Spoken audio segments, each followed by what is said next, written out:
Okay, here's a crazy story for you.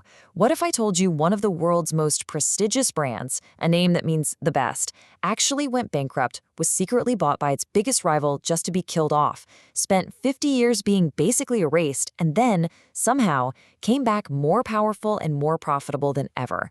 Well, that's the wild, improbable story of Bentley Motors. So let's get into it. You see, it all comes down to this simple, unwavering mission laid out by its founder, W.O. Bentley, way back in 1919. This quote, "This is the brand's DNA. It's the very core of its identity. And honestly, it's also the source of all its greatest triumphs and its most devastating, near-fatal disasters." And that is really the heart of the mystery here, isn't it? How does a brand that literally defines excellence find itself on the brink of extinction, not just once, but multiple times? The answer? Well, it's this fascinating tale of absolute engineering genius, some really terrible business decisions, and a secret hostile takeover that sounds like something out of a movie. So our story begins like all the great ones do, with this flash of brilliance, a meteoric rise to fame, and then a sudden, incredibly dramatic fall from grace.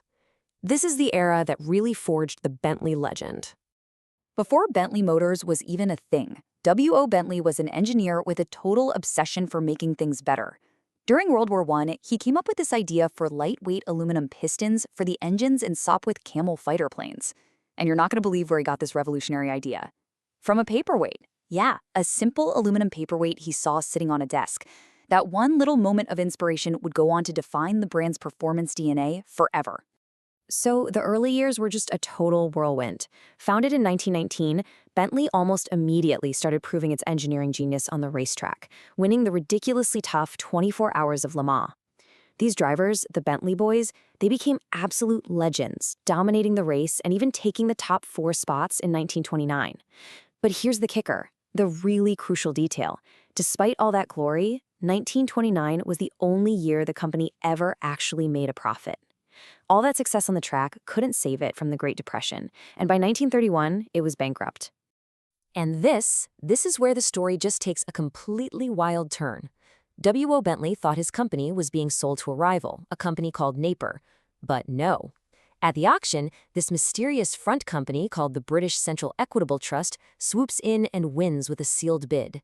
It was only after all the papers were signed that the true buyer was revealed, Rolls-Royce.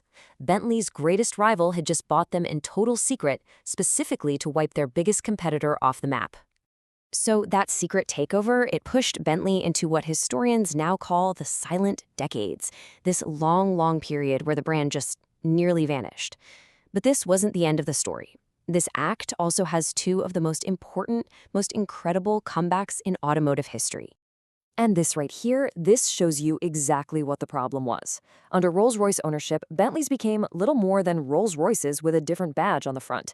I mean, just look at the 1965 Bentley T-Series next to the Rolls-Royce Silver Shadow. They're basically identical. The brand's unique identity, that performance edge, it was just systematically erased. Just how close did they come to being completely wiped out? Well, this number says it all. By the late 1970s, Bentleys made up a mere 5% of the cars leaving the factory. It was a rounding error, a historical footnote. The brand was on life support, and there was a very real risk it would just be quietly discontinued forever. Then came the first resurrection. In 1982, the new owner, Vickers, made one simple but absolutely genius decision. They strapped a turbocharger to the Mulsanne sedan. And just like that, with a 50% power boost, Bentley was the performance option again. The second resurrection came in 1998 when Volkswagen bought the company. And VW didn't just buy Bentley. They invested over £1 billion into it, creating the legendary Continental GT and completely revolutionizing the brand for the modern world. And that VW deal was, well, it was one of the strangest in corporate history. It was this complex bidding war, and in the end, Volkswagen ended up with the Bentley brand and the historic Crewe factory for £430 million. But their rival BMW very cleverly managed to secure the rights to the Rolls-Royce name for just $40 million. So VW got the better business, but BMW walked away with the more famous name. Which brings us to Act 3, the modern Bentley. After surviving bankruptcy, a hostile takeover, and decades of having its identity erased, this is the story of how Bentley finally transformed into the stable, profitable luxury powerhouse that it is today. And look, the results, they speak for themselves. Bentley has now had 7 consecutive years of profitability. And this streak is incredible because it happened while they were navigating a global pandemic, crazy chip shortages, and a complete overhaul of their entire product line. This isn't just a fancy car company anymore. It's a disciplined, incredibly resilient business. So how'd they pull it off? Well, a huge part of the answer is the Bentayga SUV. It was a really controversial move at the time, but it massively expanded the brand's audience, and now it accounts for a huge slice of their sales. It brought in new, younger buyers, and it proved that the Bentley DNA could absolutely thrive in a modern SUV. This chart here really shows Bentley's unique sweet spot in the market. It's got that driver-focused performance that Rolls-Royce kind of lacks, but with way more luxury than a pure sports car brand like Aston Martin. And crucially, it has an authentic racing history, with 6 Le Mans victories to its name. And its bespoke division, Mulliner, has a history that goes all the way back to the 1500s. That offers a level of personalization its rivals just can't touch. So, what's next? Well, Bentley is now facing its next great challenge, electrification.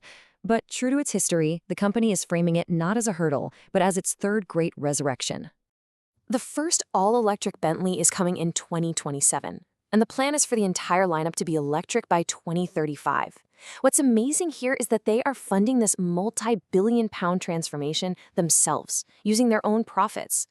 And the very same historic factory that built Spitfire engines during the war is now being retooled to build the future of luxury electric vehicles. How cool is that?